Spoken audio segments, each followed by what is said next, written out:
Welcome to this second session of the 2022 Global Forest Summit, co-organized by Reforestation and the Open Diplomacy Institute. I'm very happy to welcome you in this session called On the Road to Rio +50, Shifting Towards Circular Economies with Forests. We will indeed question every economic aspects that prevent us from combating effectively against deforestation, from enhancing forest restoration and quality restoration, I must say, or from fostering sustainable management of forests, or funding those efforts. And to launch this discussion, we are honored to host Professor Naoko Ishii.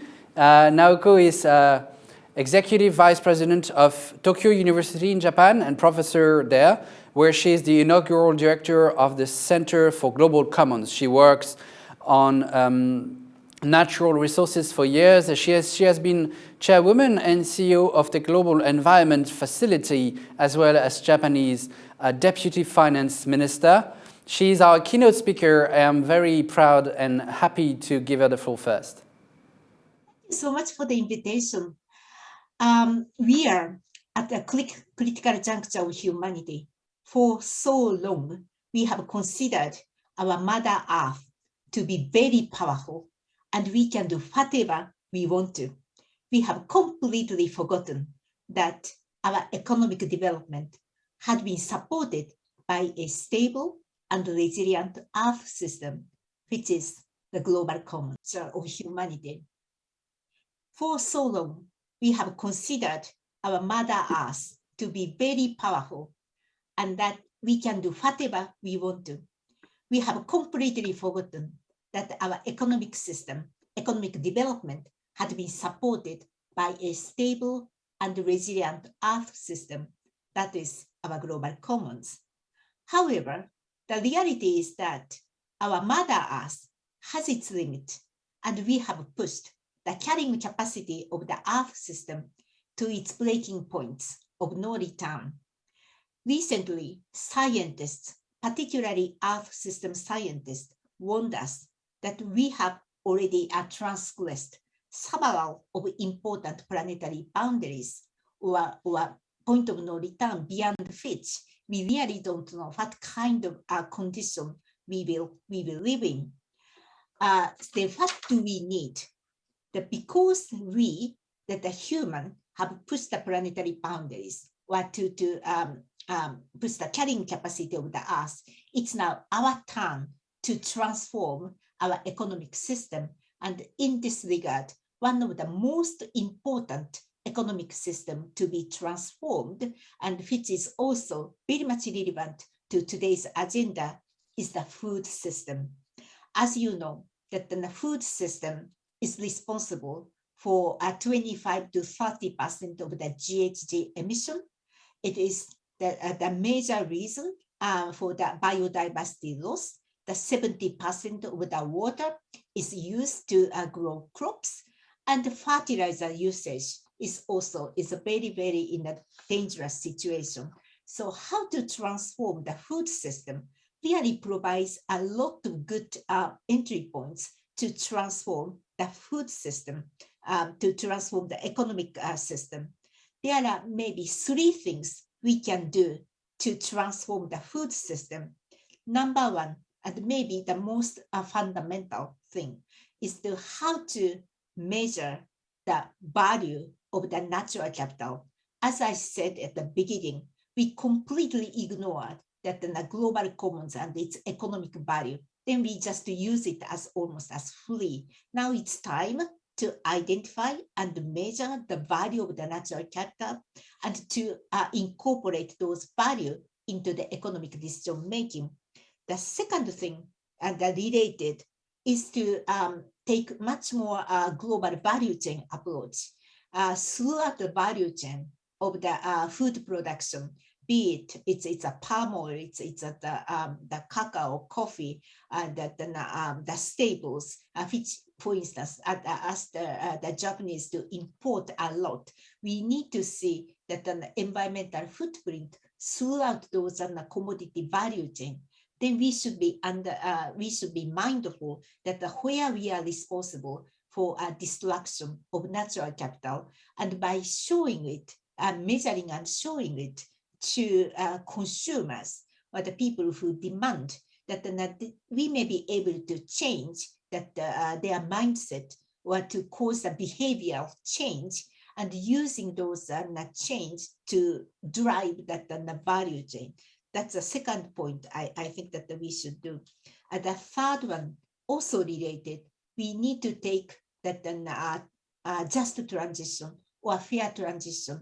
Just to take the same example of Japanese food system, we understand throughout the importation of the food, we put a lot of environmental footprint on the production side, be it's a palm oil in Indonesia or the coffee, cacao in the West Africa or Amazon. So that in order for us that the developed countries to be also responsible for environmental footprint, we need to have a team throughout the actors along the value chain, and really think how we can collectively sustain the natural capital and to transform our food value system to be much more resilient. So those are three things I think we should aim at to continue to appreciate the global forest, but then also to find a way to make it compatible with our economic system. Thank you so much.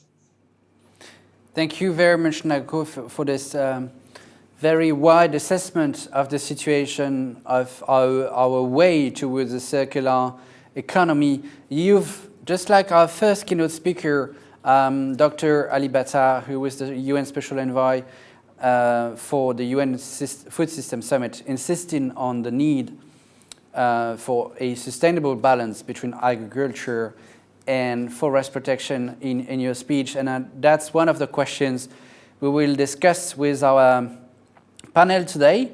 Let's host them.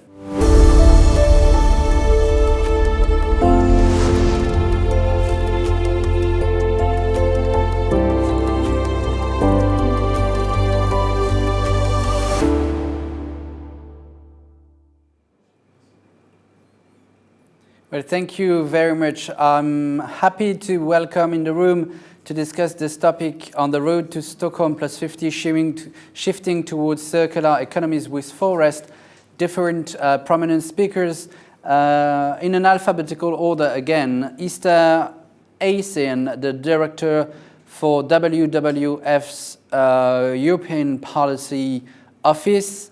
So she's based in Brussels, but she will meet us online.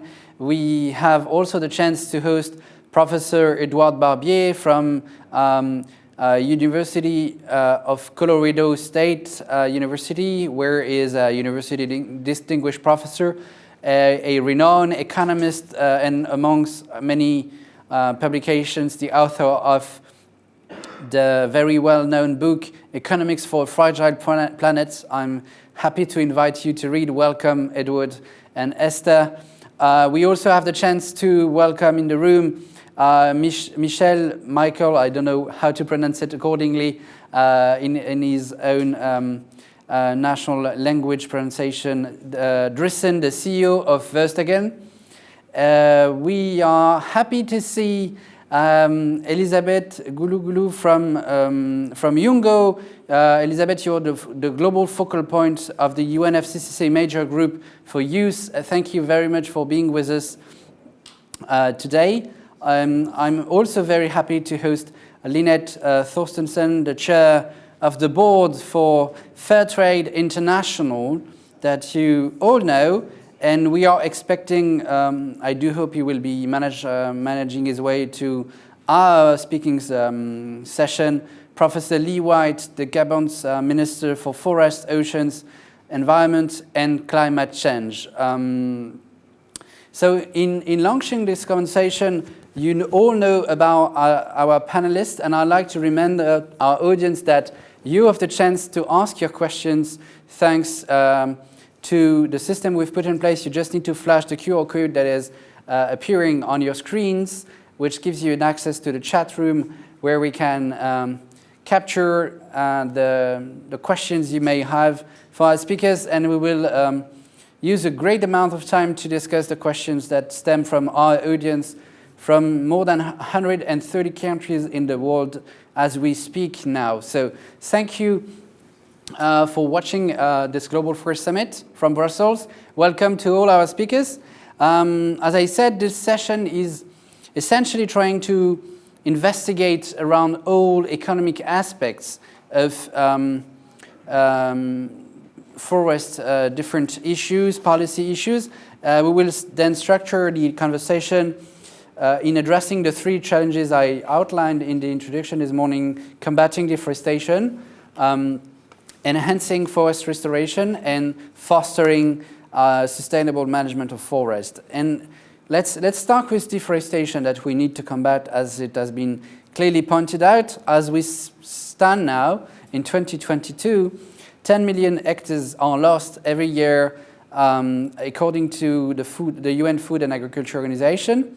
That were the figures between 2015 and 2020, while the UN New York Declaration on Forest engages to achieve end natural forest loss by 2030. So I would like to turn to Elizabeth on this issue and understand with you, Elizabeth. I know that youth organizations in Yungo are very, very concerned and mobilized around forest issues. If you could help us understand what are the main economic driver of deforestation that you've been capturing in engaging within the UNFCCC. Thank you so much for the platform to speak, and thank you to the events organizers for organizing such a beautiful event.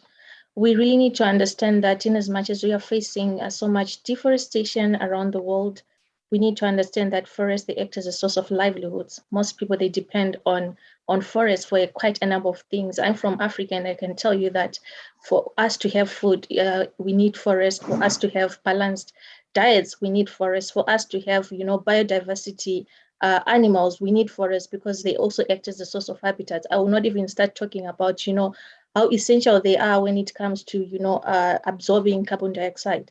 But also, just to go back to the question, if we are talking about the drivers of deforestation, in most countries, especially in the developing countries, we depend on forest as a source of energy. I mean, from where I come from, 40% of where I come from, they have access to electricity, and the 60% they do not have access to electricity. And in order for them to cook, in order for them to have light, in order for them to warm their families, they depend on forests. They depend on this wood. So it means that even if young people are coming on board, they need to be innovative, come up with innovation solution, come up with a better substitute. How best can young people come up with these innovation solutions? They just need a better platform for them so that they can be innovative, a lot of innovative hubs, so that they come up with a lot of substitutes, so that we at least try to reduce deforestation that is happening around the globe. Thank you indeed, Elizabeth, to help us understanding that deforestation is not only rooted only into global supply chains that we've been discussing these mornings, or in wrong land use policies or in harmful subsidies. We will probably zoom on this aspect along the course of our discussion, but it also relates with basic needs of some local populations, and you've clearly outlined this important perspective. I'm turning to Esther. As I said, Esther, you're the WWF's European Policy Office Director, and I'm very happy to host you. As we speak about deforestation, we had the chance this morning to host the EU Commissioner Sinkevicius, who has put together the EU bill regulation on deforestation. I would like you to maybe put this bill into perspective and explain how do you assess this from your WWF perspective. Is it effectively addressing the roots, the economic roots of deforestation? And if not, what recommendations would you put forward to improve this regulation? Thank you, Thomas, and thanks a lot to the Global Forest Summit and my fellow panelists as well. This law is part of a broader set of measures that we in WWF, we are advocating to better protect forests, but also better protect nature and restore nature. The first is, as you said, is legislate against imported deforestation. The second is translated all these pledges and commitments that we've been taking over the past year and years into action, and the law is partly a response to that. The third aspect is promoting nature-based solutions, and the fourth is scaling up forest and nature restoration. So on the law itself. Now, as you know, for those who are familiar with the EU decision-making process, the Commission put forward indeed a proposal in November, and now it's been co-decided by the European Parliament and by the national governments. And actually, it was really the first time that the EU, as the main trading bloc, put forward this proposal to take up its responsibility for the consumption and the negative effects of our EU consumption into the world's forests and other ecosystems. From the beginning, we said that the EU should address especially due diligence, traceability of commodities, and supply chain transparency. Very briefly, in a nutshell, without entering all the details, there are strong elements in the law because the law is requiring all products entering into the EU market to be genuinely sustainable, so free from deforestation or forest degradation areas. All products must be traceable down to their place of origin. And they're also, because this law then will have to be applied by the 27 EU member states, of course. And that's one of the part of the successes. So there are strong measures to enforce the legislation across the European Union countries. And that includes fines that could be proportional to the environmental damage, but also clear guidelines as well, for national governments on the type to carry out checks and controls. But there are important loopholes that now they need to be addressed during this discussion between European Parliament and national governments. And the first for us is that they cover only forest. I'm happy to tell more about the other ecosystems that are also playing a vital role, not just for capturing CO2, but also providing, as Elizabeth said, livelihoods for local communities and protecting biodiversities. There's a big point about the companies who are sourcing from what we consider low-risk countries. Those companies would not need to carry out a risk assessment. So that can create unfair competition and a market destruction. I mean, they could actually use low-risk country, to then source and then place it in the European market. And then we also ask for due diligence on environment, but also on human rights. And there we are seeing very limited measures. And we also need to cover also different relevant products. We only cover justly. So I'll start with that. I'll stop here, not to get... so I would say promising start, but the loopholes now need to be filled as well. Very much, Esther. This is a clear and balanced assessment of the EU bill that is, as you said, on the table of the Parliament and the Council as we stand now. This bill needs to be assessed in its impacts all across the globe and not only for big corporations. That's why I was curious on having Lynette around the table, because Fair Trade International is also involving small farmers from many different southern countries to be part of this improvement, originally to make sure that we would spread out social standards across the globe along supply chains. And today we also have to spread out environmental standards across supply chains. And this bill may have bounce impacts on those small farmers. Lynette, would you be so kind to enable us assessing these impacts and see the social consequences that this law also has on the ground in those countries where Fair Trade International is part of? Yes, thank you very much, Thomas, and thank you for inviting Fair Trade International. Elizabeth is absolutely correct. The question of livelihoods is key here. And you might be interested to know that the world's forests provide for nearly 4 times as many livelihoods as the whole population of the EU. So this question of engagement of livelihoods, and in particular, the 500 million small farmers of the world is very, very important. We, like WWF, we think this is a great start, and this is a groundbreaking effort to try and combat deforestation. Our great concern, however, Thomas, is that sometimes in moving forward with these kinds of pieces of legislation, you can accidentally produce quite serious, adverse, unintended consequences. And indeed, we do find that we have a problem there. So that we note that the regulation covers off cattle, cocoa, coffee, palm, soy, and timber that's associated with deforestation and forest degradation. And so violators in those sectors would be closed to European Union markets. But unfortunately for the smallholder farmers right now, as the draft regulations stand, there's almost no provision for cocoa and coffee smallholder farmers, even though their situations are actually very, very different from large-scale production, such as soy. And there's no real indication yet of exactly how many smallholder householders would lose their primary source of income and be left outright destitute simply for having deforested after December 2020. So it's already retrospective, even if that deforestation was permissible under the national laws at the time. So we think that's wholly unfair.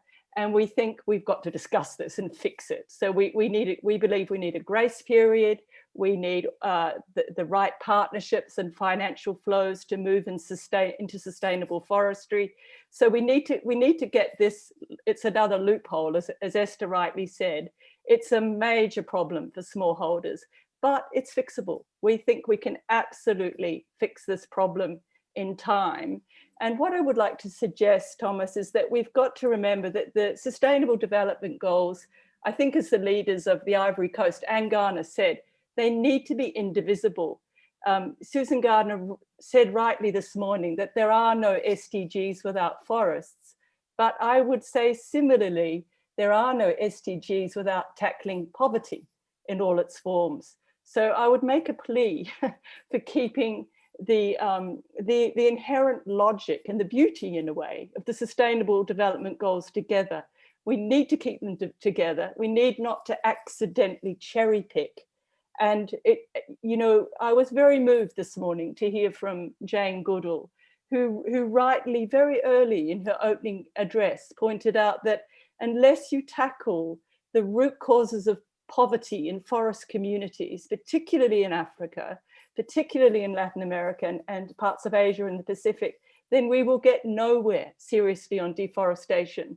Because unless there are serious, decent livelihoods for the world's 500 million smallholder farmers, then we will see other adverse consequences, such as continued illegal deforestation or even illicit crops. And that's absolutely what we don't want.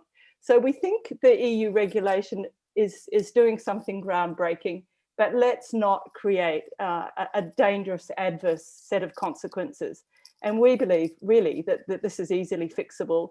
And just to give you a nice upbeat example, a positive example to end on, Fair Trade is just working with Grow Ahead and the Kuapa Kuku Cooperative in Ghana, which is 80,000 cocoa farmers, smallholder cocoa farmers. We're working together in a really interesting project on both forest restoration and protection. So it can be done, and the EU legislation needs to take this into account. Thanks. Thank you so much, Lynette. This is indeed very important to assess fully the consequences of such an important bill. The EU often represents itself as a market setter that has a global reach and a global footprint for the economy and its environmental and social dimensions. So thank you for letting us know that it's fixable and there is room for improvement. As Esther said, it's important to highlight the strong advancement that it does represent and the quick fixes we need to secure. But we also have to take into account another outlook on this bill, and that's why I'm happy to turn to Michael Drussen and the way the private sector will play a role, certainly not in the design, but in the implementation of this bill on deforestation. Your firm, you'll tell us a bit about what you do as a company first again, is involved in combating deforestation as well, and will have at some point to cope with its own responsibility to make sure that your global supply chains are abiding by those laws.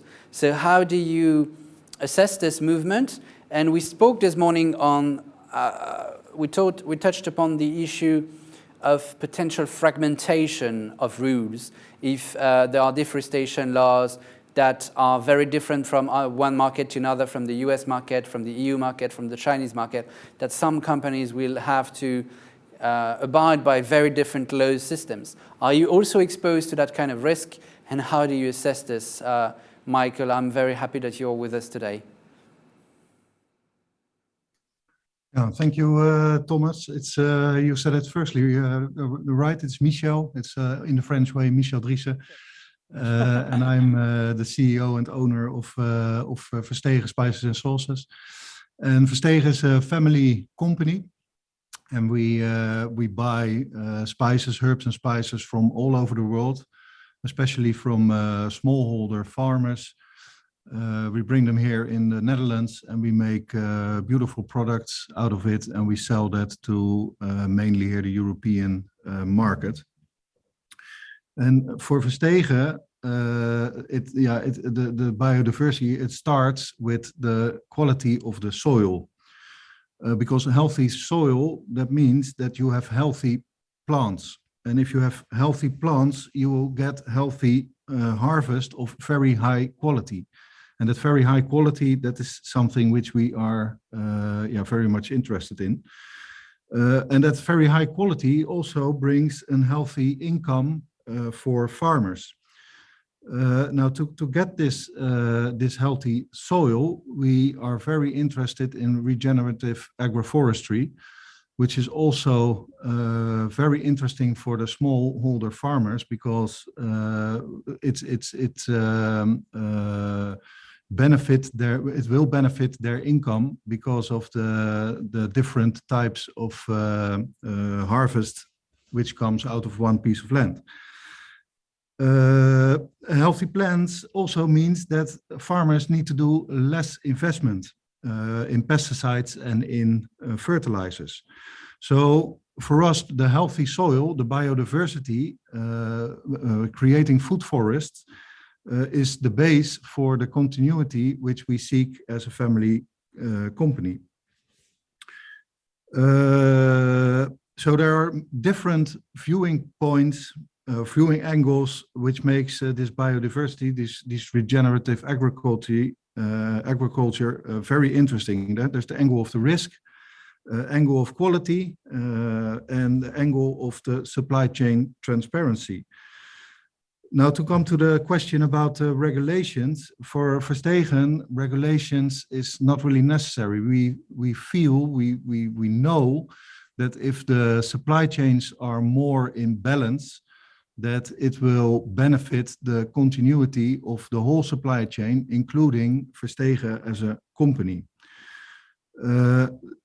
There is a concern in regulation that, indeed, like you said, Thomas, that every country will have its own, their own version of the regulations, which will make it very costly. And there's another specific for us, for Verstegen, that spices is a very difficult supply chain with very long, difficult, lot of actors in the supply chain. And lots of smallholders.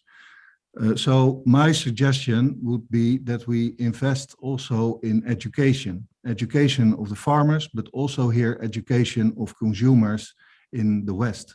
Consumers don't know what is going on in the supply chains, and that is a point I would like to make today.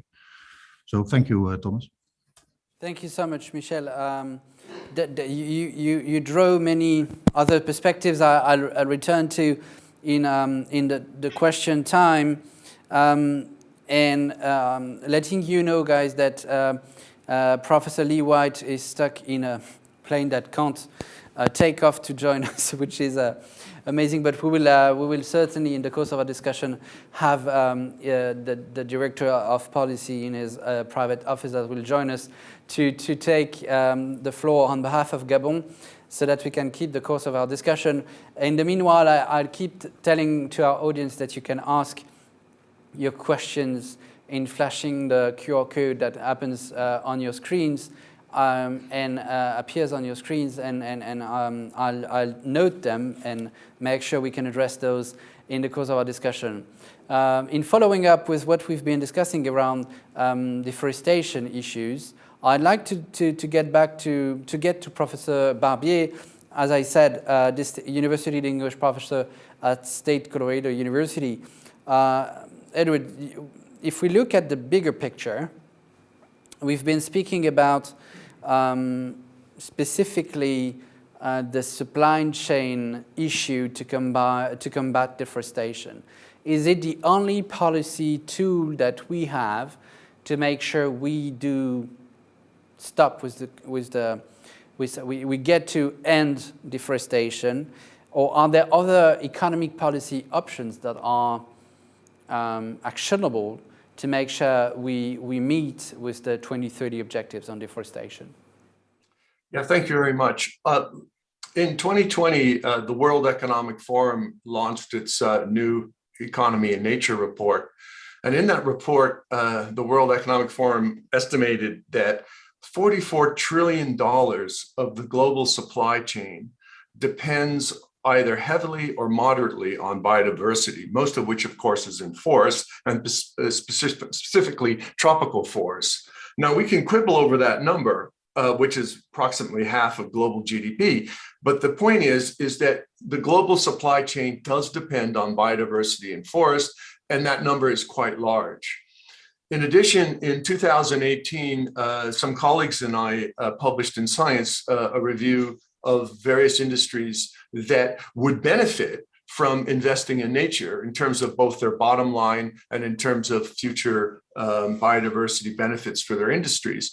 And two of them we looked at were the insurance industry and also the forestry industry. And we found that if they these two industries invested around $10 to $50 billion, $1 billion per year from their profits into their various industries. So in the case of insurance, investing in forested wetlands to protect coastlines against storm damages. In the case of the forest industry, investing in tropical forests and improving their supply chains to protect their forests, their profits would actually go up, and they would also have a secure biodiversity and supply chain for the future. And then we also looked at agriculture and saw that agriculture in the world depends heavily on pollination services, yet very little goes in from agriculture into supporting pollination services.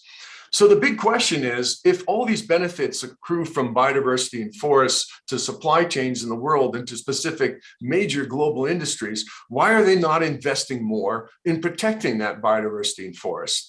And the answer has to do with the underpricing of nature.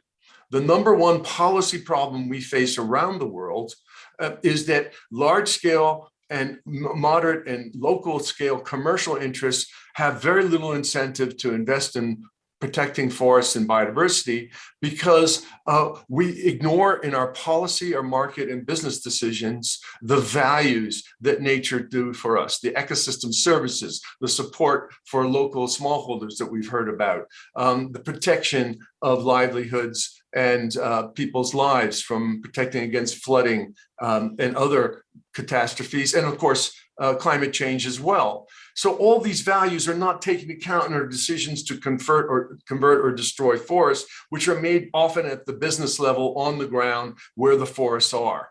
The second problem is not only do we not include the values of nature in these decisions, commercial decisions, but we often give a negative price to nature. We pay many industries to actually destroy nature by giving them environmentally harmful subsidies.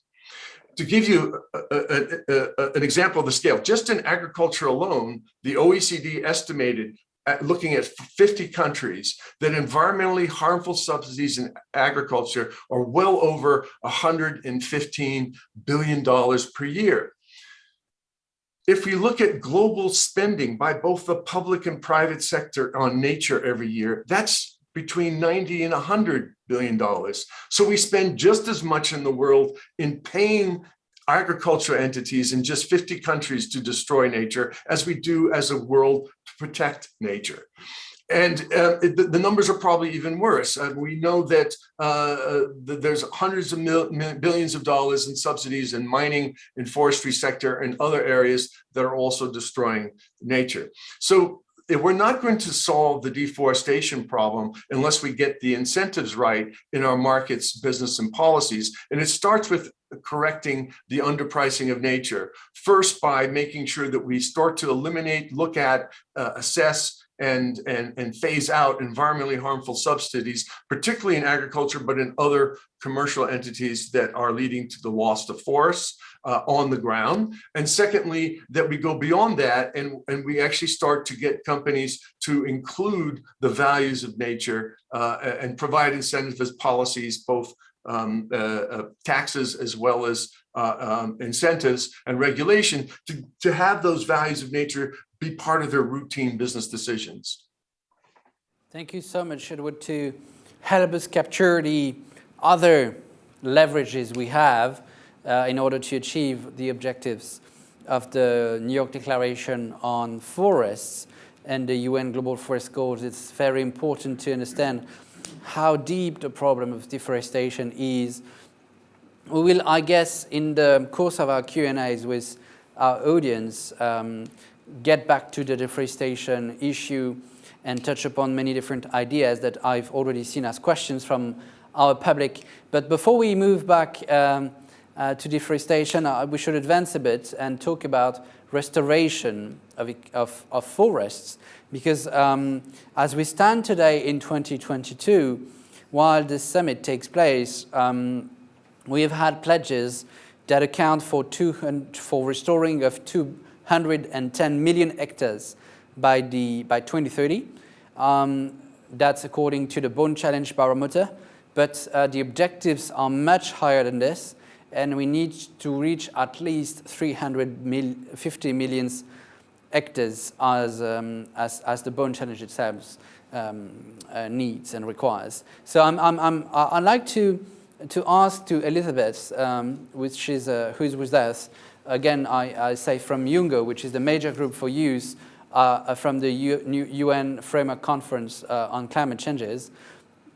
You've been part of these negotiations. I suppose you were in Glasgow for COP26, obviously, where this link between climate crisis, climate disruptions, and ecosystems degradation was clearly outlined. It's also put forward into the Leaders' Declaration on Forests and Landscapes. We need to understand how deep the problem is, and I would like you maybe to let us know how youth groups have outlined this major issue of ecosystems degradation in forests, how material it is, and how you do assess yourself in your surroundings, because you're an activist, not a global from nowhere. You also have roots in your own country and community, and probably giving examples from your own community would be very fruitful in this discussion. Elizabeth. Thank you so much for that question. I so much appreciate. I think one thing we also need to understand is this, legislation is actually coming at the right time, whereby we are just coming from COP, and we also sort of like reach some sort of consensus on Article 6. I'm sure if you're following the climate change negotiations, Article 6 has been on the table for quite some time. And last year, it was quite a success. And what it means is that, okay, yes, we've agreed that Article 6, the issue of carbon offsetting, carbon markets, making sure that, developed countries are quite investing in developing countries. This also means that it's an opportunity for even young people themselves. And it also means that even countries, different countries, they can actually get to earn some income through, REDD+ project and carbon projects. So basically what I'm saying is the role of young people is not only, on the ground whereby they are doing tree planting, they are advocating for reforestation or what, but they've been playing a pivotal role in making sure that they are contributing meaningfully into issues to do with forestry, into issues to do with nature-based solutions, making sure that they come up with clear objectives when it comes to climate smart agriculture, because this is where it starts. Africa as a continent, it has huge amounts of land. But because of huge amounts of land, most people in Africa, they highly depend on agriculture. And as they do their agriculture, we need to make sure that it's sustainable agriculture.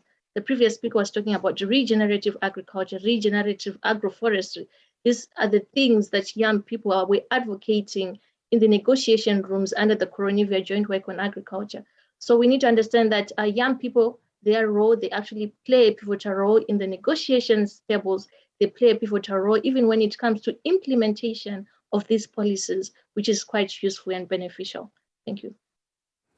Yeah, thank you very much, Elizabeth, for reminding that indeed there is no point of youth washing in such diplomatic arenas, and the role of the YUNGO is to be part of policy negotiations and policy implementation. It's very important that you raised this point. We spoke about COP26 just earlier on, which went beyond climate negotiations and touched upon biodiversity too. For a climate COP was interesting enough. But there is another conference that happens this year that we need to make sure will be a success for our planet. It is Stockholm +50. This conference is going to take place in Sweden and marking the 50th anniversary of the first UN Environment Conference.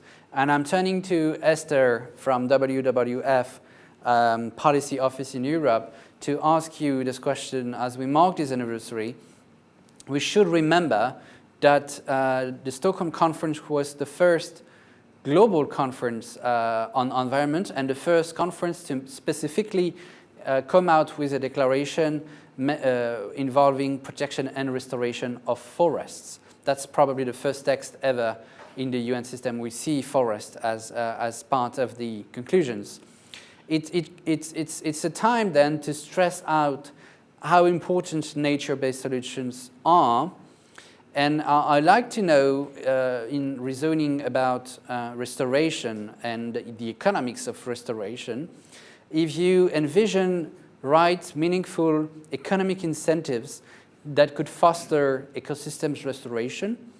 And if we specifically zoom on forest, we know that they filter water, they filter air, they account for at least 30% of our natural CO2 absorption capabilities. They host 80% of our terrestrial biodiversity, so they provide a wide range of ecosystem services. How do we provide economic incentives to make sure that we foster restoration of those ecosystems that are so vital to us?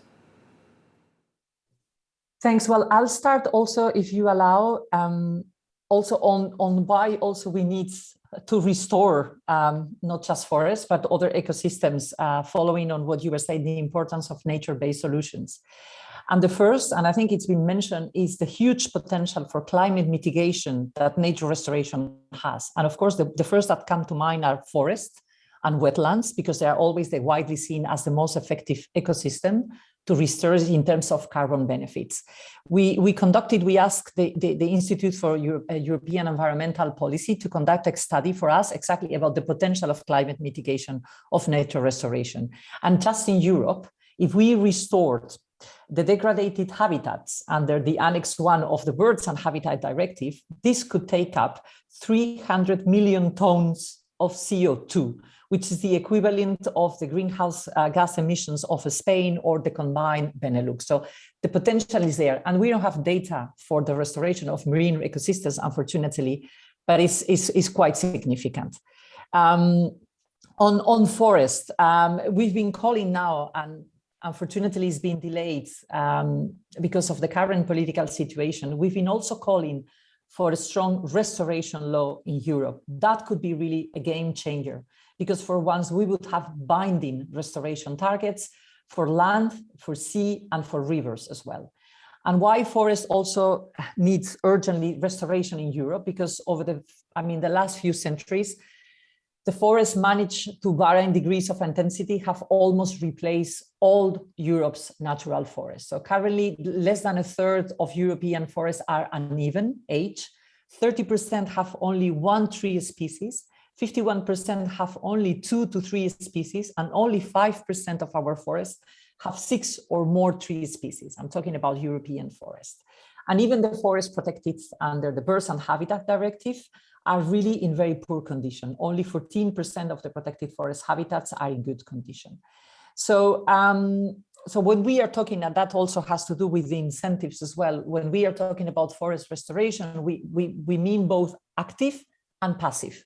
So for instance, active restoration could be restoring conventionally managed forests to natural forests containing sufficient dead wood and structure. And other examples of passive restoration is, for instance, stopping logging or allowing forests to mature and to recover. And you ask about afforestation, for instance. This is where I think we have to be careful, because monoculture plantations of non-tree species in Europe will not provide the large and resilient carbon stores that we need for climate and mitigation. Briefly on some of the economic benefits also of investing in nature and in restoration. And Professor Barbier really lay out perfectly. I'm not going to repeat what he said, but ecosystem services are worth an estimated of 100 to 115 trillion euro every year. And again, I'm sorry to insist in Europe, this is the region where I sit. The benefits of the Natura 2000, so then the network of protected areas in Europe, are evaluated around 200-300 billion euros every year. And there are about 4.5 billion jobs that are directly dependent on this Natura 2000. So we see that there's indeed economic benefits to be developed from restoration. And we had some examples, for instance, of restoring in Belgium, when mine closed and that is converted into a protected area. Benefits for people, for local employment, for leisure as well, and above all, for the health of citizens, but also the health of the species. I hope that answers partly the question. Esther, that is clear to us. I'd like to remind our audience that you can ask questions in flashing the QR code that appears on your screen, and we will have many questions to address with this prominent panel. Reminding this, I'm turning to Edouard Barbier. Professor, you've researched over the past years, probably decades, I don't know how long you've been involved in this realm, on the way we could assess nature capital, as you said, give it a value, and develop an economy that fosters investing in nature-based solutions. And in the course of your research, you will explain to us the main conclusions you've drawn out of it. You've specifically looked at policy innovations that happened, specifically in countries like Colombia or Costa Rica, which are, specifically Costa Rica, often mentioned as a wonderful example of land restoration. And I'd like you to please explain us what are the cutting-edge economic policies that bring us to this tipping point where we actually are not on the verge to a crisis, but in the opposite, at the tipping point to be back at a natural, normal level of forests. To what extent can we take lessons and spread out these practices that Costa Rica and Colombia have achieved, and to what extent does it bring us to pay for ecosystem services to some sort of? Thanks very much. So let me just first give you the big picture before I talk specifically about the policy that you're referring to in Costa Rica and Colombia. The big picture is this. It's great to have targets for restoring forests around the world that you mentioned earlier. And everybody, as Esther has pointed out, is very keen about the prospects for nature-based solutions, particularly for forests, because they're a win-win. We store carbon and also protect biodiversity. However, the big policy issue is how do we pay for it? And this is especially a challenge for tropical developing countries, which have most of the most important forests and biodiversity of the world. And we want to encourage, and they want to, many countries want to encourage restoration of their forests. So how do they pay for them? In this current climate, it's not easy to use the old model where we expect the rest of the world, the international community, to pay for all the restoration. It's just not going to happen, given the competing interests, given the fact that countries are facing huge debt and public calls on their public resources, and given, of course, latest developments where we're seeing a major economic consequences and policies of the result of the invasion of Ukraine by Russia, mainly led by major economies. So the question gets back to it, how can poor countries afford the restoration? And this is something that, again, countries like Costa Rica and Colombia had to think about. In both cases, Costa Rica from the 90s and Colombia more recently, they wanted to increase nature-based solutions, but they weren't seeing more money forthcoming from the West or from international organizations in the ways. And they also wanted to tailor it to the needs of their people, their local communities, and their local conditions. So what they did was something that's called a tropical carbon tax. That's what myself and some colleagues have called it when we've written about it. This tropical carbon tax is, again, another win-win policy. They've imposed a tax on imports of fossil fuel products and fuels, raw fuels coming into their countries or being used in their countries.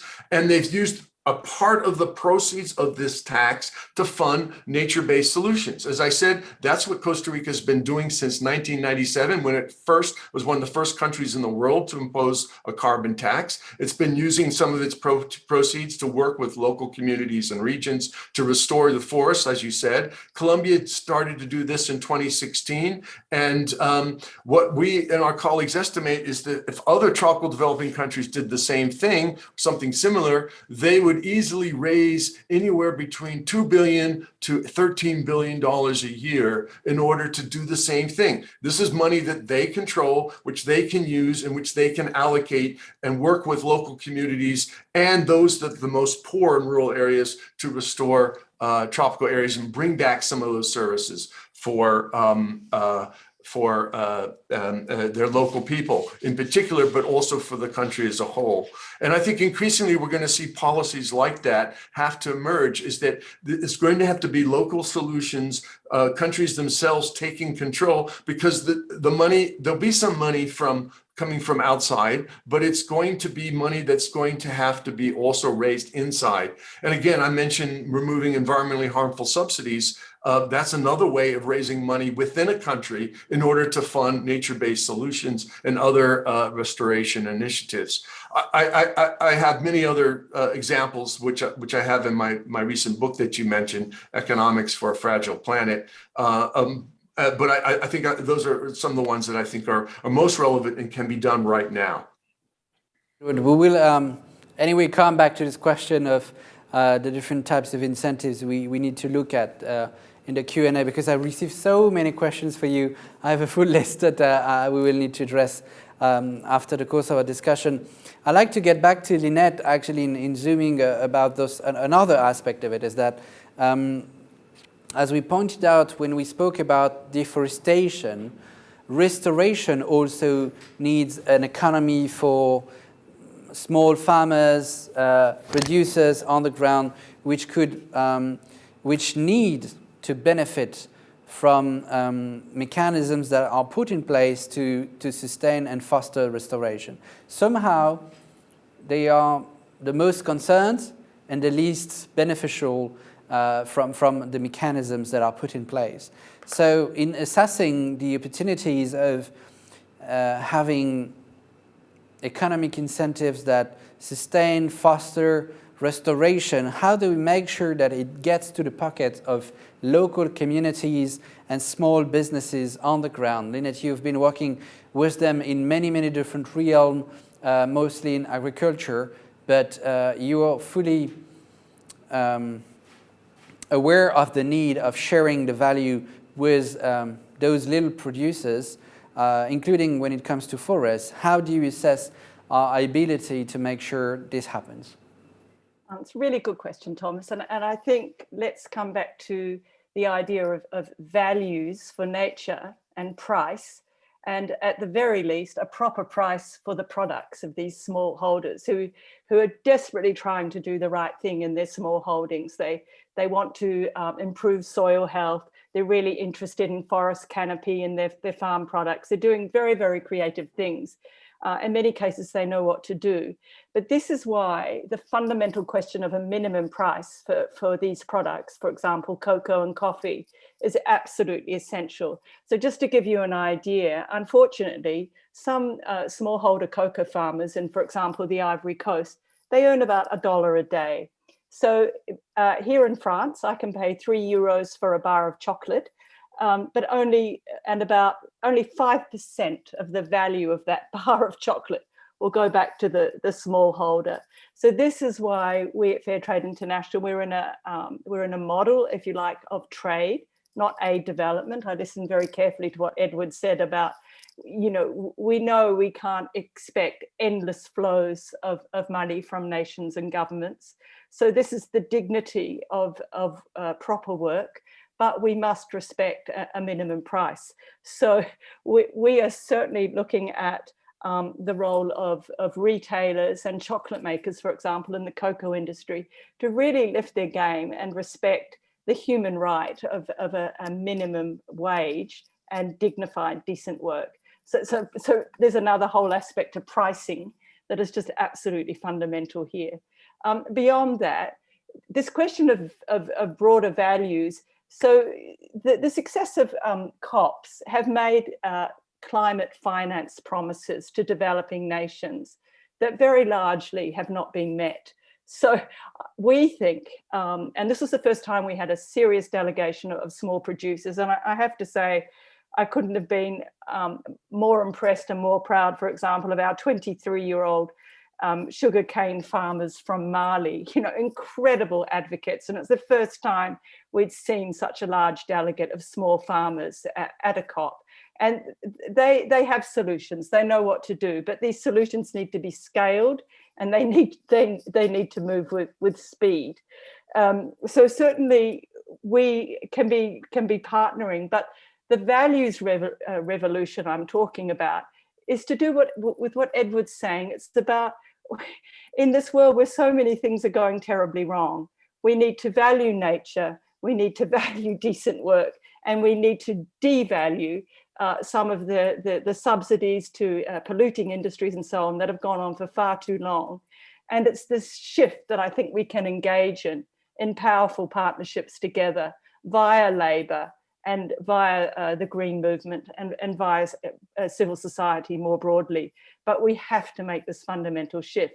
And the good news is that some of the smarter players in industry and business get this, and they will surge ahead in partnership as well. So I think that's the way we've got to move. We've got to have this values revolution, and this question of price is at the center of it.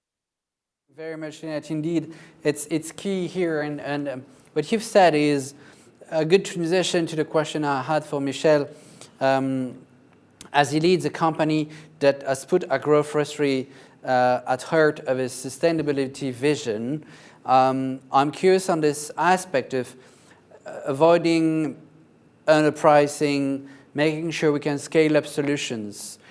In agroforestry, there is this objective of developing a business that is somehow very different because it's regenerative agriculture. it's not exploiting the soil, etc. And we know, I mean, we speak about this in Europe every day. Agriculture is not a business that is viable as it stands. Lina just recalled the need to value labor enough, to value rightful, meaningful production enough. If agriculture is not viable, how could regenerative agriculture be viable, and how do you think of it at Verstegen? That was the first part of my question, Michel. And the other part of my question is that we talked about the supply chain, long supply chains you have in your own industry, and you said you need to make sure those are sustainable. And we have also read in researching about your company that you use lots of innovation like geoinformation, blockchains, etc., to see how sustainable those value chains are. So is it part of the success research for a valuable regenerative agriculture that you've been looking for? How do you connect the dots?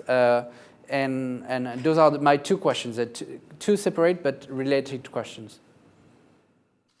Yeah, thank you, Thomas, so much for the questions, and also for my previous speakers. What an interesting stories and points of views you have. Of course, for Verstegen, we are also looking for what is the value of our sustainability program, and how can we affect this value that this sustainability has. So we are, and that is part of the first question you asked, Thomas, we are experimenting with blockchain technology. So we're using that technology as a sort of a motorway or a highway to the farmer, and to be sure that the prices which are agreed are also paid to the farmer. So, like I said in the first question I was asked, we strive for the highest possible quality, and this highest possible quality means that we pay premiums over this quality, and we can monitor what farmers are paid via this blockchain, because it's a public thing. So blockchain, we see it as a motorway, a highway to the farmer. Another aspect that we are doing is that we're using geo data. So we use satellite data for monitoring, for instance, if there are diseases are coming or there is climate changes coming, so that we can advise farmers in what they can do so to keep the harvest as safe as possible. But it also tells us a little bit from what is then the soil quality, and what is then the plant quality and the harvest quality, and how much water is being hauled into the soil. So that are very interesting technologies for us, and we feel that we are searching also for the continuity in generations. We will be joined in the next 20 minutes by the Chief of Staff of Minister Lee White, who is stuck, as I said, in a plane, and his Chief of Staff accepted to replace him last minute, so that we can also have the point of view of the Ministry for Environment in Gabon. But in the course of our discussion, I've taken note of many questions stemming from our audience all across the globe. Let me dispatch them to two of you by pair, I would say, as many touch upon different aspects of your different insights. And thank you very much for being so specific in your answers. The first question I'd like to take from our audience was about subsidies. Some of our participants said that there could be drawn a parallel between the importance of stopping subsidies to fossil fuels industry and stopping subsidies to agro-food industry that fuel deforestation. And this is a point that has been made by Edward and Esther. I would like maybe hear Edward and Esther, in that row of order, on knowing what expectation, what results we could expect from ending such harmful subsidies. How much resources maybe could it give us to boost nature-based solution, to invest in our natural capital, to invest money in protection of forest. How do you see the results, the potential outcomes of such a measure, and how do you assess the feasibility of this idea, as we've been struggling for years to stop subsidies to fossil fuel industry? Here, would it be possible in the agro-food industry? Maybe Edward first, and then Esther. Thank you very much. Yes, the questioner is absolutely correct. There's both the underpricing of fossil fuels, the subsidies for fossil fuels, and the environmentally harmful subsidies for agriculture are both impediments for a more sustainable and inclusive economy. And in the case of forests, it's particularly a problem. Let's remind you that a lot of consumption and production subsidies for fossil fuels lead not only to more use of fossil fuels and carbon emissions, but in case of producer and exploration subsidies, they actually lead to more destruction of forests in some countries, because it pays mining industries to go and fossil fuel industries to go and open up forests, and puts pressure on governments to open up forests for mining for fossil fuels. So there is a connection there too. But the parallel is the same, is that as long as we have these environmentally destructive policies, we're basically paying for environmental harm, for industries to engage in environmental harm. In the case of fossil fuels, that's going to delay the transition from getting away from fossil fuels and moving to cleaner energies. In the case of agriculture, it's going to lead to destructive, environmentally harmful practices, including the loss of forests and biodiversity. And we want to change from that. I'm turning to Esther for the same question. I would say a very good response has been already provided. I think the figures are just the figures itself.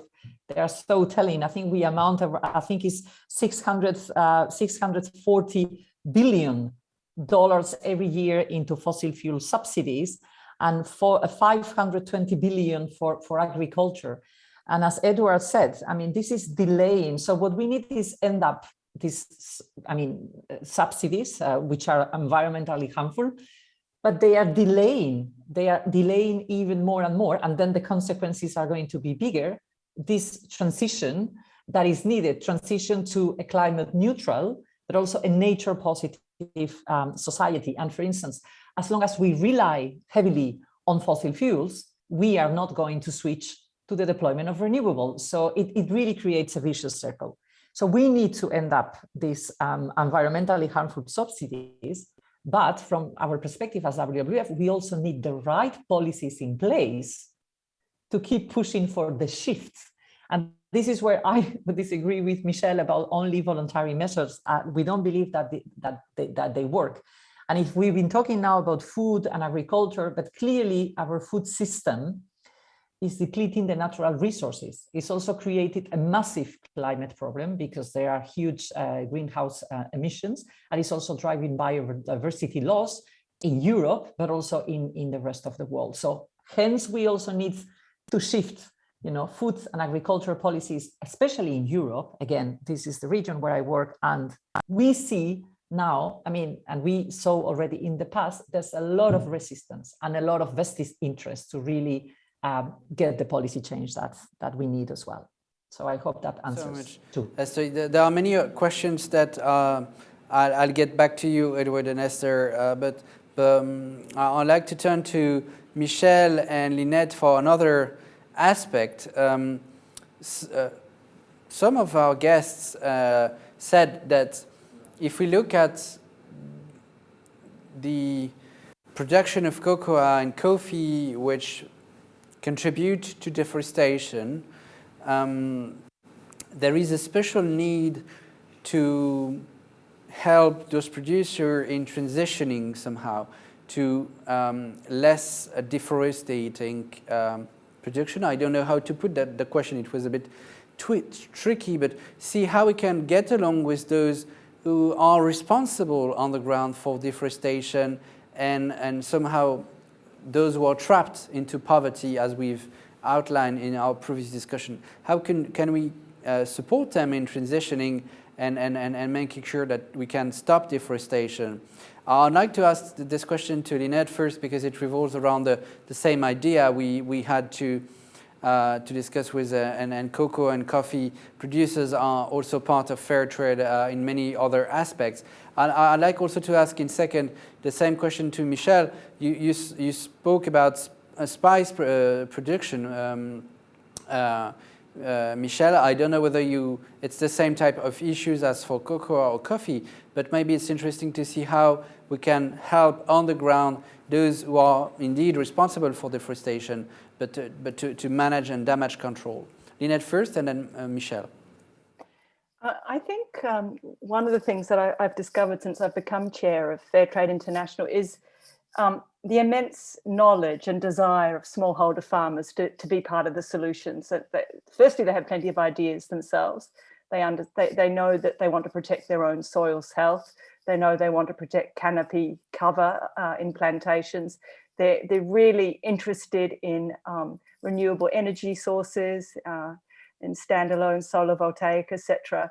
And they're really interested in being stewards, if you like. Because they're in the communities, in the forests, they can be the stewards of new growth and old growth forests. And they feel very strongly about the physical relationship and even in some cases spiritual relationship that they have with their own land. So there's plenty of ideas there. The question about valuing nature and changing the kind of investment flows we have currently is key. And that's why I'm sure that the delegation of producers that go to COP27, which needs to be the accountability COP for these flows of finance, is terribly important. You know, there are so many wonderful partnerships out there. There is a lot of civil society organizations partnering in all sorts of creative ways, but we need speed and we need to scale up and we need investment. And then I just come back to the heart of the issue. We need to keep the SDGs together, environment and human rights. Let's not cherry pick, and let's keep that together. So this can be done. The ideas are there, the small projects are there, but we need to scale up. We will get back to this point of keeping the SDGs together and revolving around the human rights aspect in another question. But I'd like to turn to Michel if he also assesses this question in the same fashion, maybe in other production eras. Yeah, well, all plants or trees, so also cocoa or palm itself, are not harmful to nature. It's the way the management is done which is harmful to nature. And this management that has been taught to all the small farmers or bigger farmers in the world. So we have to find a way in education in how we give this knowledge, this new knowledge, this agroforestry or regenerative agroforestry knowledge to these farmers. And if you put vanilla and coca and palm and some spices, if you put them together in a system, it will work brilliantly, and the quality of all the individual harvests will increase. And this is something we have to tell or educate the farmers, but also here in the West, the consumers and the retailers. We have to educate people, and that is a point which is not mentioned that much, if I be honest. So I would like to make this point. So yeah, that is my reaction. And I know farmers here also we are a Dutch company. I know farmers here, dairy farmers, who are chained to the subsidized system, yeah, they're changing. And if the system of the subsidiaries is changed rapidly, they will go bankrupt, and they don't have the knowledge how to change their company into a company which is better for the world we're in, not harmful for the world. Let me take it there, because that relates to another question that we had from the public about education to sustainable development, which is an issue to spread out as fast as possible. There's opportunities and to unleash the full potential of shifting our economic paradigm. I'll ask us to ask this question to Elizabeth and to Lynette and to Edward in a row. First, Elizabeth, how do you see the needs, and how could we boost education or knowledge sharing about sustainability practices to as many community leaders, as many firm leaders as possible across the globe, based on your Yungo experience? And Edward, you've spoken about different countries you've explored and researched upon. Earlier on, we talked about Costa Rica and Colombia. How did those successes relied on education to sustainable development? Was it critical? And if yes, how can we make sure it spreads out as fast as possible in other geographies? So first, Elizabeth, and then to Edward. Thank you so much for the question.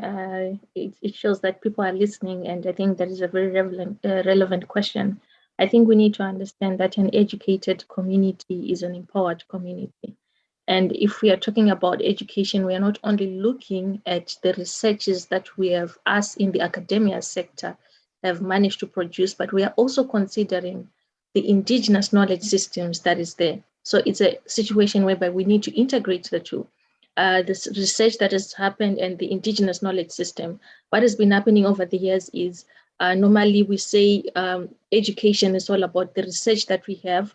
And in that process, we've managed to leave so many communities behind, forgetting that those communities are the ones that are on the ground and have managed to conserve and protect forests using their indigenous knowledge beliefs. So it's something that we need to think upon, ponder upon, and make sure that when we are using this component of education, it's sort of like more inclusive, using an inclusive approach to it, making sure that we are leaving no one behind.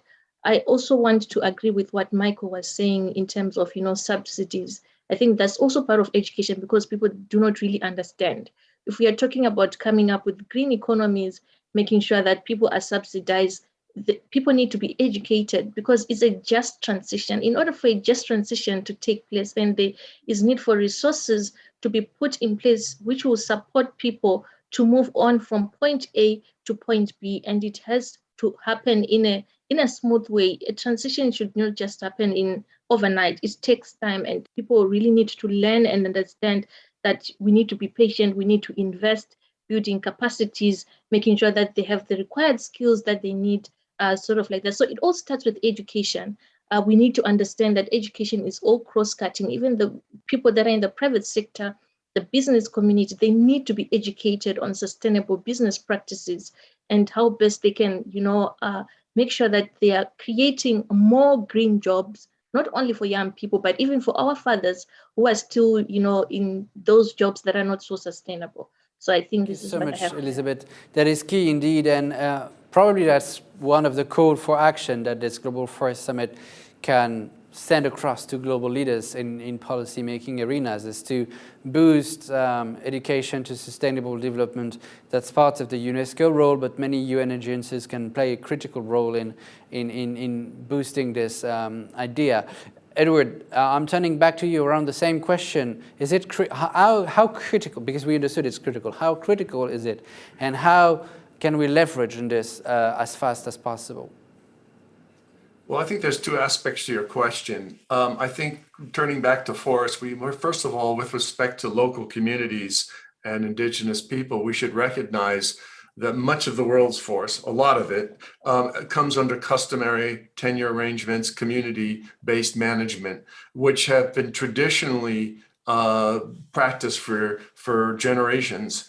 Unfortunately, much of that knowledge is not only lost, but it's actually the actual rights to the land, the use rights to the land is taken away, the ability to manage is appropriated by either deliberately or illegally, or through supporting activities that transfer the land to private uses that often are destructive. So let's first of all, we need to start at the bottom up by thinking carefully about how does customary tenure, customary community-based management, and also, as Lynette was talking about, the incentives of smallholder communities, how can we work them into the system that we want to see for protecting forests and restoring them, and in some cases, growing forests on their own land. The second thing is traditional knowledge. The knowledge gained through local communities is important to us. Going back to Costa Rica, they were one of the first countries in the world to use traditional knowledge about plants from forest reserves in Guanacaste, for example, to understand what are the chemical properties that scientists think are valuable for new drugs, medicines, and so forth. And that actually led to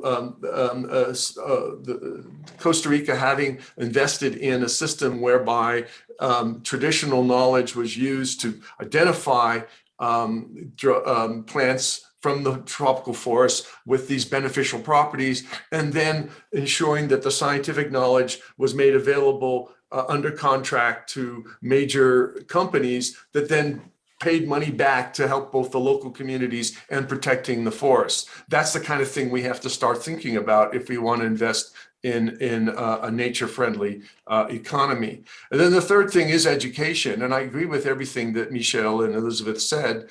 Education is incredibly important, but so are skills. And skills are really important as investing in the health and in the improved skills and productivity of people is really important. And we must get back to the point of sustainable development. It's about investing in people as well as investing in nature. And I see these things going together, is that if we help alleviate poverty and do it in a nature-friendly way, it's a win-win for society and our economies.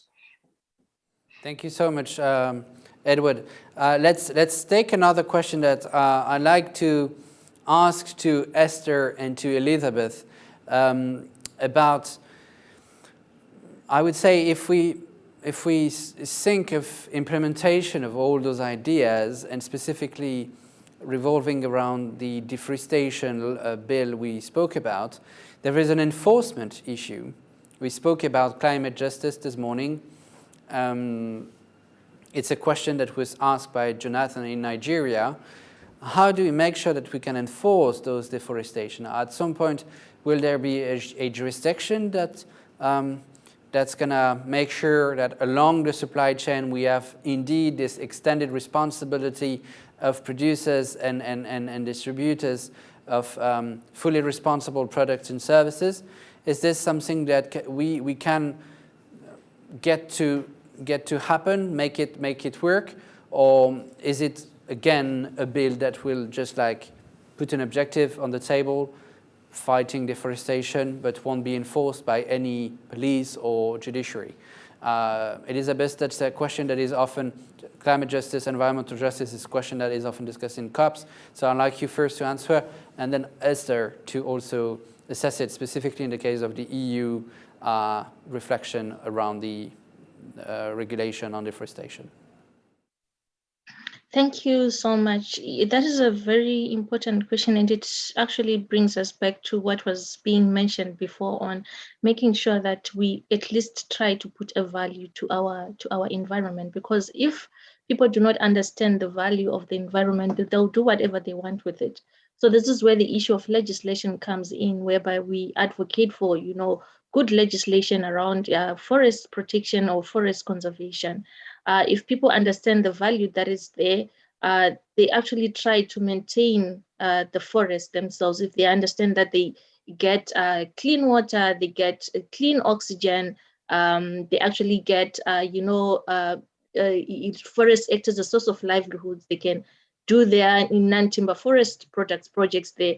It's something which they will actually tend to value. Legislation is always important, definitely, and it's not supposed to be a bottom-up, it's not supposed to be a top-down approach, but it's supposed to be a bottom-up approach, whereby we have all communities, indigenous leaders, even the business people themselves, making their contributions on what they perceive a sustainable and a good environment should look like for them, and how they can actually get to practice their business in a more sustainable manner. Thanks, Elizabeth. Turning to Esther. Very good question. Very good question, because that's clearly one of the challenges, and there are many questions that we need to sort out. And that's now being clearly discussing the legislative process. I mean, first, that's why then, as I said, disagreeing with Michelle, that introduced an obligation for companies to carry out, due diligence and ensure the transparency of the supply chain. So the products that want to enter the EU market will have to be sustainable. So that's one of the biggest difference. The companies will be obliged to carry out this internal checks, not just on the environmental damage, on the degradation of forests or other ecosystems. We've been also advocating, that has been mentioned as well, on related human rights violations linked, to deforestation. And this is unfortunately one of the loopholes of the law. What happens then exactly in the European Union, now market? Well, we need all the 27 member states to effectively implement the law and effectively also impose proportionate sanctions as well. So we are talking about fines compared to the environmental degradation. So it's really important as well that we have a harmonized framework in the EU across the different national authorities who will have to enforce the checks and the controls about how we are going to do it. So I know for some it sounds very challenging, but I'm convinced that we can come up with these practical solutions. So I think that's one of the main differences of the law. It has been mentioned as well, and I would like to say as well, this loophole about working in producing countries as well. This is one of the complementary measures as well that the law should look at, how we support the transition to more sustainable managed forests, to support small farmers and small holders as well, to another type of business that respects people and their livelihoods and respects nature as well. I think that's the complementary measures are very important. And if I may, Thomas, if you allow me, we were talking about education. I think it's really important. I'm just going to show you very, very briefly, if you allow. I'll share my screen. No, we can't. But we have a nice project now these days, which is called Eat for Change. And it's exactly about that. It's about making sure that we European citizens, we change our behavior and our habits have less impact on the rest of the world when it comes to, the products that we buy, the products that we consume as well. So we've developed, I can share the information, a lot of tools to raise awareness and educate. But I keep insisting education, yes, but policies and funding too as well. Thank you. So much, Esther. And if you want to share these materials, I don't know if you can put it on Twitter with the hashtag GFS 2022. We will retweet it to make sure that the whole community will benefit from these insights. We have covered a numbers of very important questions. I have two remaining points that I'd like to raise. The first still is around the economical questioning we had been through. It is the roles of consumers that can make a change in driving the market differently into a more sustainable and responsible production. This question then is turned to Michelle and then Lynette on what you expect from consumers. How effectively does it drive the market differently? I don't want to let this idea evolve that consumers have a responsibility, because that's not about having a responsibility. They have a chance to change the landscape. But how important is that chance? Michelle first and then Lynette. Well, what we see is that the markets are very price competitive, and that's where the problems start, in my humble opinion. So the whole chain is the whole food supply chain is driven to be more efficient and to be more to lower the costs. For me the solution lies in, and I think in the consumers in the end, they also feel that they want to do something good for the world, but they lack knowledge. And I agree, if there's legislation about the supply chain transparency, that is fine. We are already there. We on this lack of value. knowledge that, Michel, you point out, because precisely not in the realm of deforestation, but in the realm of social progress and social standards, this notion of putting knowledge on production and informing consumers about the responsibility of production is precisely the role, the job of Fair Trade International. So I'm turning to Lynette on knowing how we can share information, put some transparency for consumers so that they can take a change on the market. That's a fundamental question. You're right. Our core purpose in many ways is about setting the highest possible social and environmental standards that we can. We're proud of our status as the gold standard organization. And of course, our producers are independently certified to very rigorous standards. And what we are certifying keeps changing all the time in terms of due diligence requirements that consumers expect. And the good news around consumers is that, in spite of the competitive market that Michel refers to quite rightly, is that young people, we know that the youth sector from ages sort of 18 to 30 is increasing all the time in their concern to purchase ethical and sustainable products that have been properly and seriously verified. So that's a very important development. We just saw this independently verified by GlobeScan, who will be known to many of you. So, you know, they do an excellent job in these kind of surveys. So that's an exciting point of view. So then how do we make sure that we are absolutely credible with geolocation services, with independently testing and verifying deforestation claims? And we're really pleased to say that, I can't quite tell you who it is, but Fair Trade International just put out a big tender for geolocation and drone and verification services of deforesting, working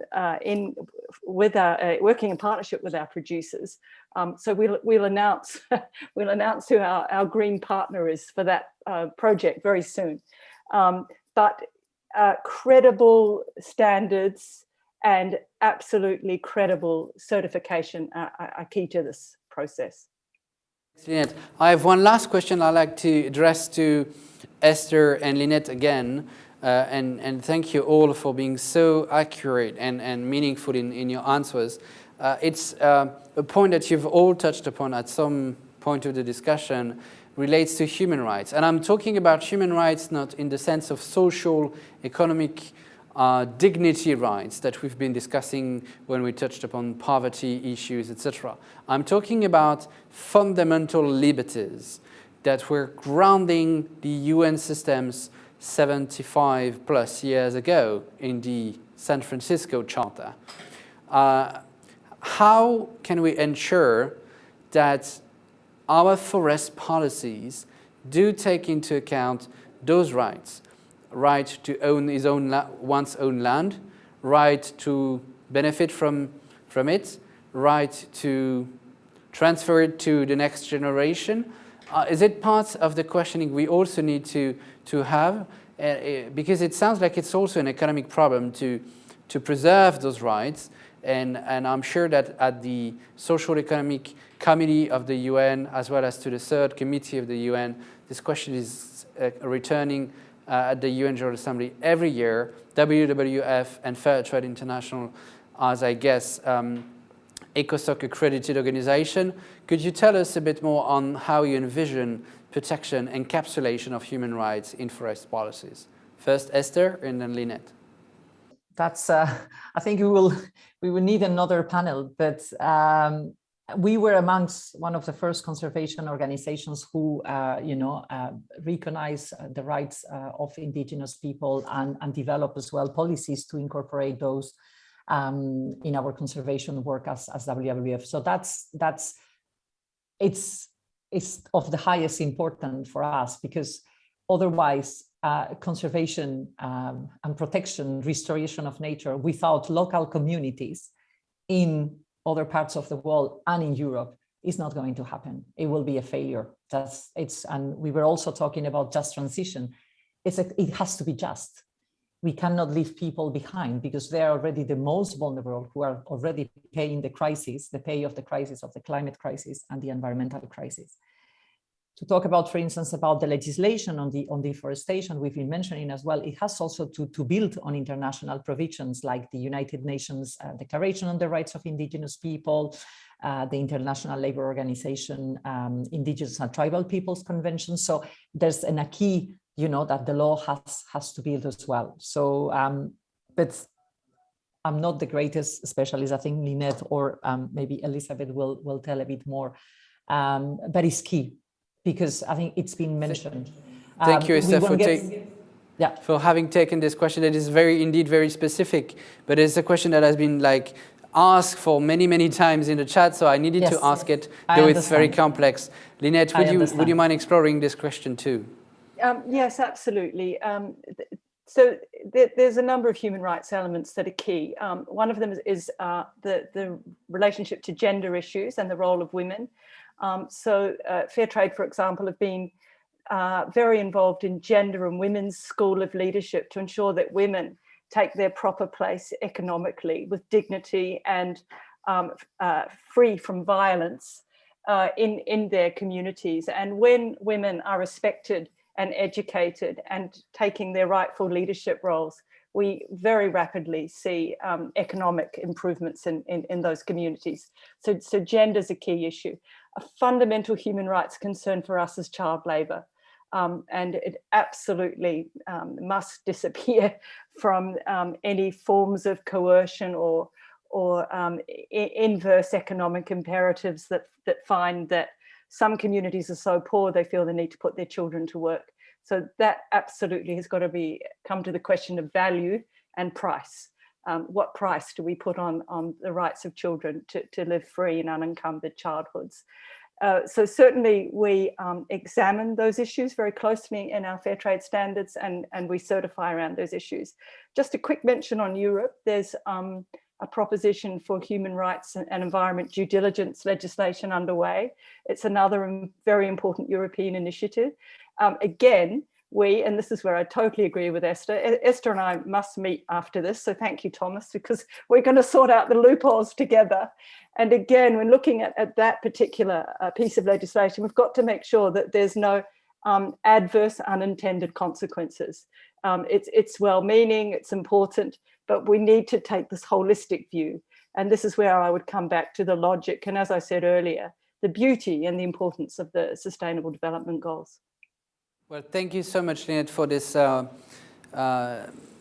would say it's music to my ears to hear you conclude on the SDGs, because when we entitled this panel, Getting on the Road to Stockholm Plus 50, I was afraid of being in the environmental silo and leaving aside the social and economic aspects of forest issues that are intertwined into each other, as you've been clearly developing each other during this very interesting conversation.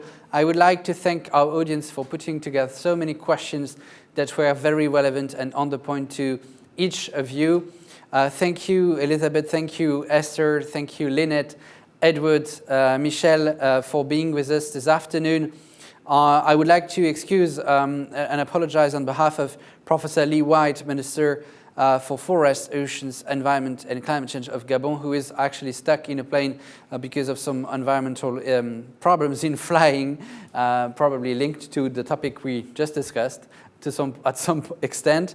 We missed him. He is very much involved in the international community and in his own government to put forward bold forest agenda. So we need to wrap up here from the panel. Thank you. And we will now listen to an insight from a project leader. Let's meet very, very soon.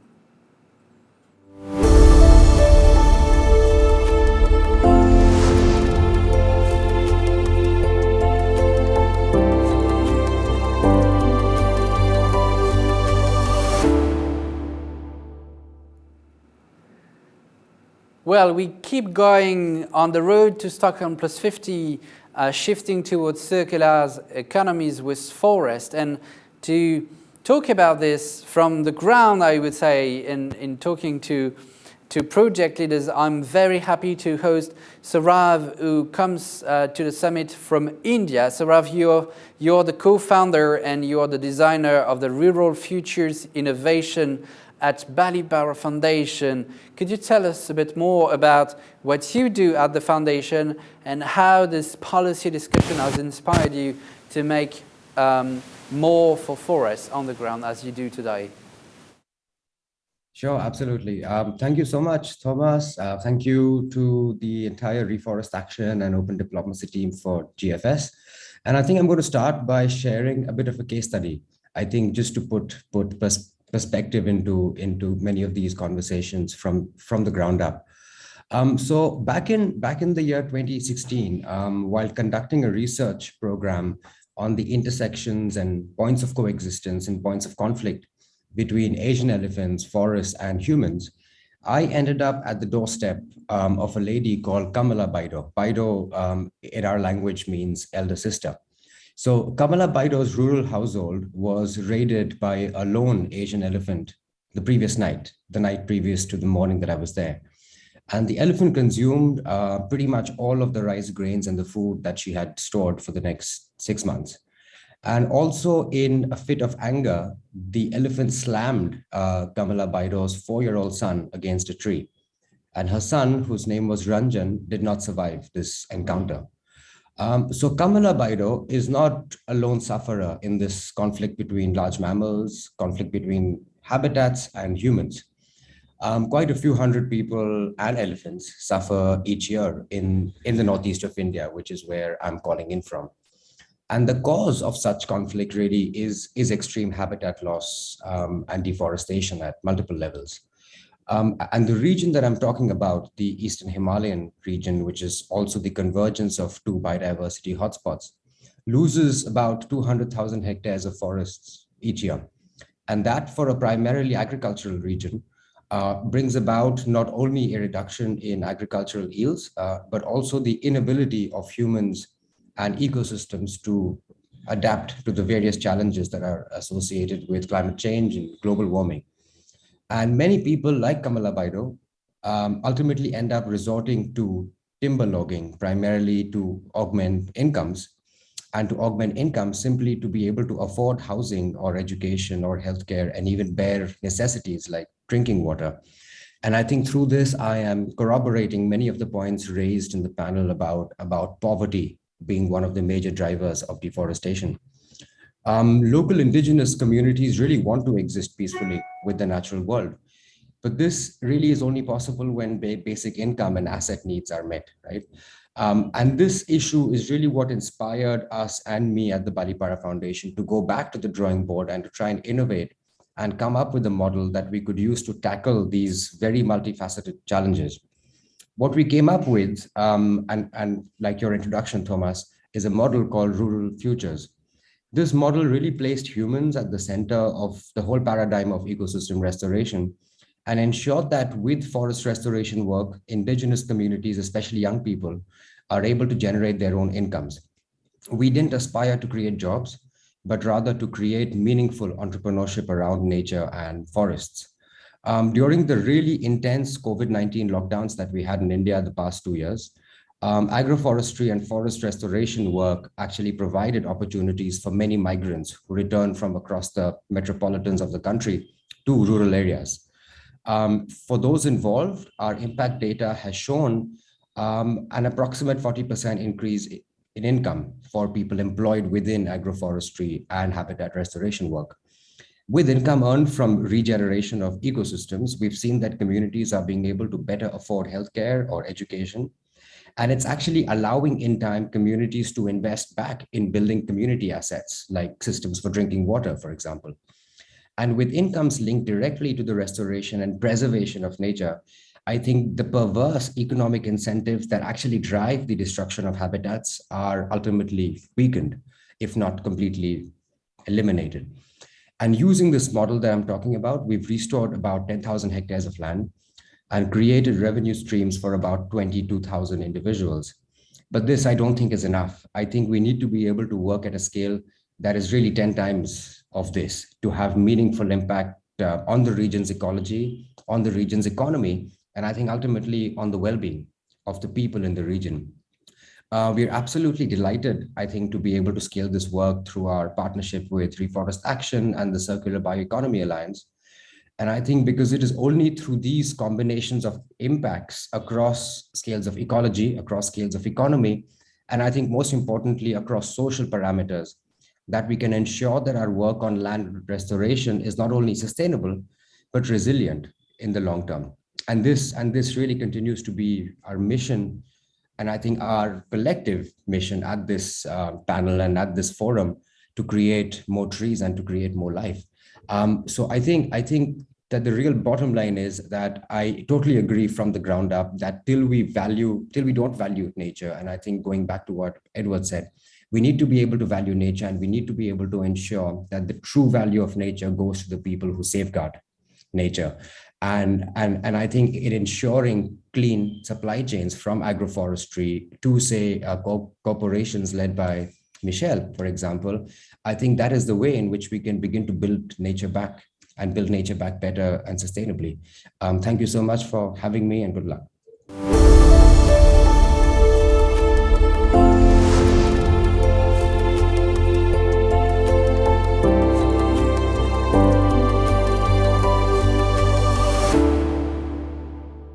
I'm very pleased to welcome on stage Sir Robert Watson. Bob, you are Professor Emeritus at East Anglia University.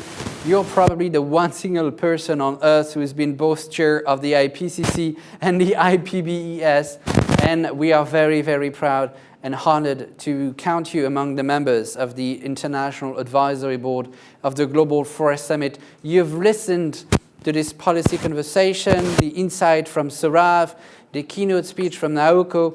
I'd like you, if you don't mind, to wrap up and say, from your perspective and your long career experience in nature protection and conservation, what are the main key ideas you could leave us with to make sure we shift as fast as possible towards a circular economy that is up to the challenge of forests? Well, as the panel said, we need to combine the economic, environmental and social issues associated with the protection, restoration and sustainable management of forests.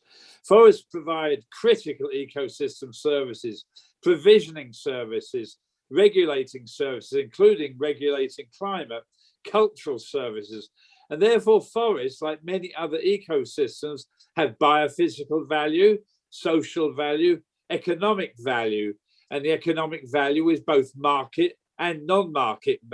And of course, forests, like many other ecosystems, are critical to the livelihoods of many local and indigenous people.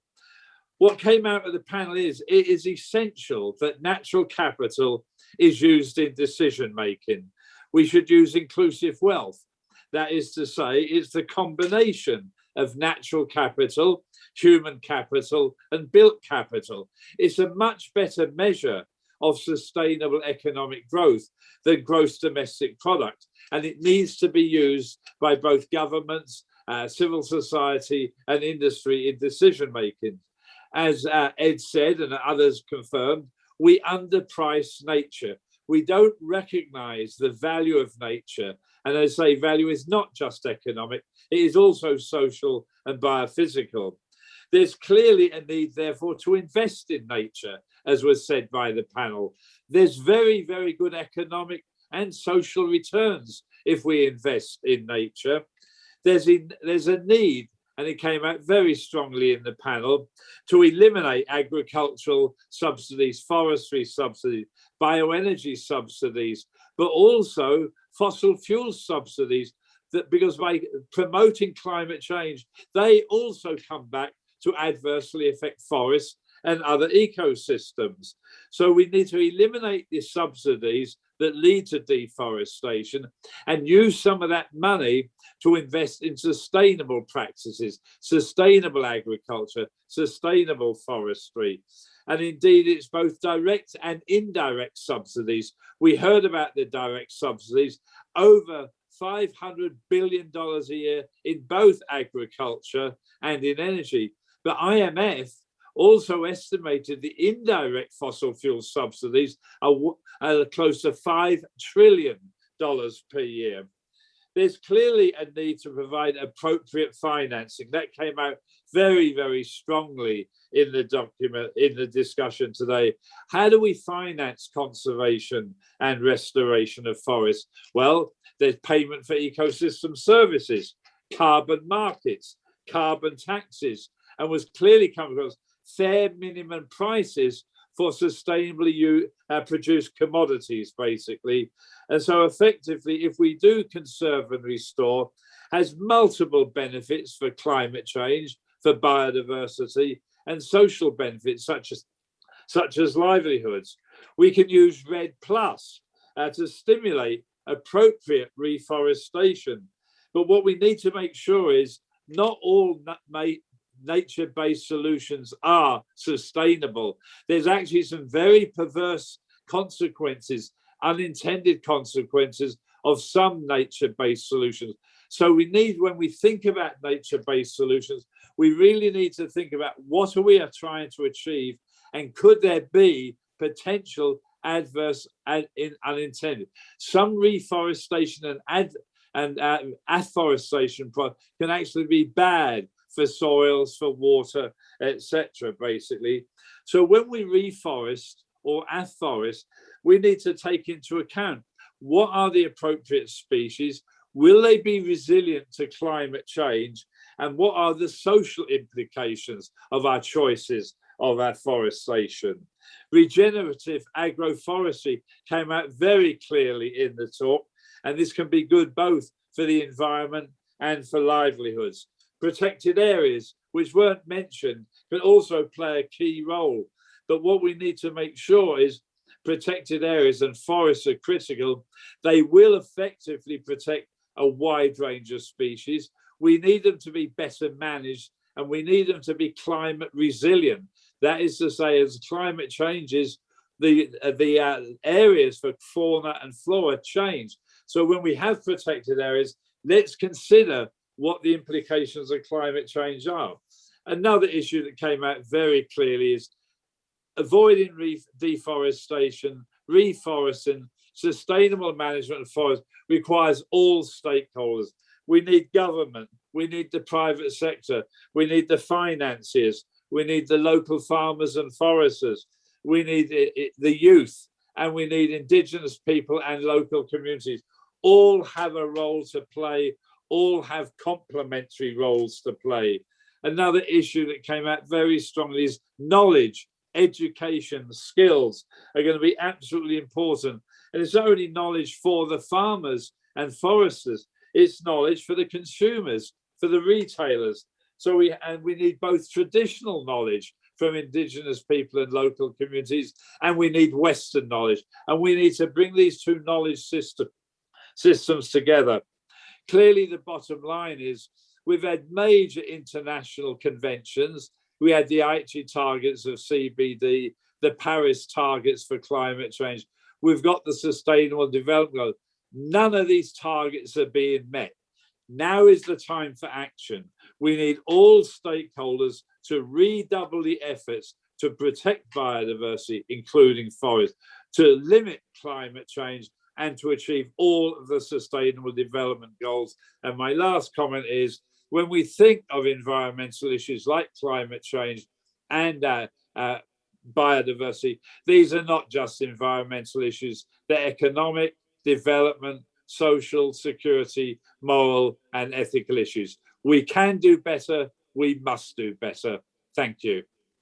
Thank you, Bob. You've clearly outlined some specifics that will be the spin of the third session this afternoon: quality restoration, sustainable management of forest is key to avoid backlashes of our good intentions. That's the topic of the third session. But before we get there, as you were the IPCC chair, I'm happy to announce our next session, which will start at 4:20 p.m. CET, about the climate and forest nexus that we have had the chance to record with John Kerry, the US Special Presidential Envoy for Climate. See you very soon for the Global Forest Summit 2022, and thank you again, Bob, for being with us today.